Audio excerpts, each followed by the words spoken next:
वक्फ board act में बदलाव की खबरों के बीच All India Muslim Personal Law Board ने अपनी प्रतिक्रिया देते हुए कहा है कि वो वक्फ एक्ट में कोई भी बदलाव हरगिज कबूल नहीं करेगी।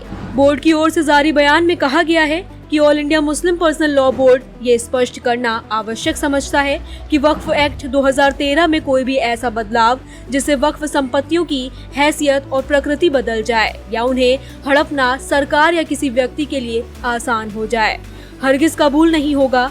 इसी तरह वक्फ बोर्डों के अधिकारों को कम या सीमित करने को भी कतई बर्दाश्त नहीं किया जाएगा। केंद्र सरकार संसद में वक्फ बोर्ड की शक्तियों और उसकी कार्यप्रणाली में संशोधन से संबंधित बिल लाने की तैयारी में है।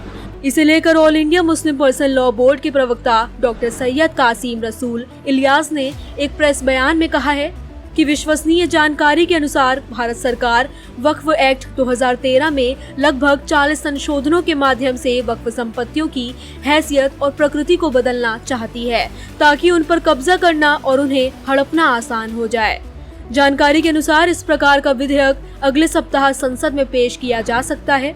मुस्लिम पर्सनल लॉ बोर्ड ये स्पष्ट करना आवश्यक समझता है कि वक्फ संपत्तियां मुसलमानों के बुजुर्गों द्वारा दिए गए वे उपहार हैं जिन्हें धार्मिक और चैरिटी के कामों के लिए वक्फ किया गया है। सरकार ने बस उन्हें नियंत्रित करने के लिए वक्फ एक्ट बनाया है। उन्होंने आगे कहा कि वक्फ एक्ट और वक्फ संपत्तियों को भारतीय संविधान और शरीयत एप्लीकेशन एक्ट 1937 भी सुरक्षा प्रदान करता है।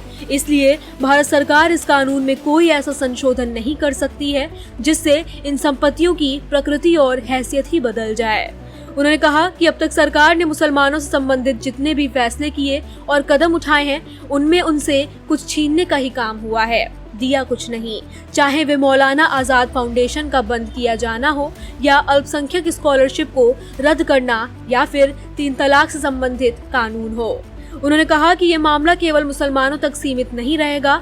वक्फ संपत्तियों पर चोट करने के बाद आशंका है कि अगला नंबर सिखों और ईसाइयों की वक्फ संपत्तियों का और फिर हिंदुओं के मठों और अन्य धार्मिक संपत्तियों का भी आ सकता है। डॉक्टर इलियास ने कहा कि मुसलमान वक्फ एक्ट में कोई भी ऐसा संशोधन हरगिज कबूल नहीं करेंगे जो उसकी हैसियत को बदल कर रख दे।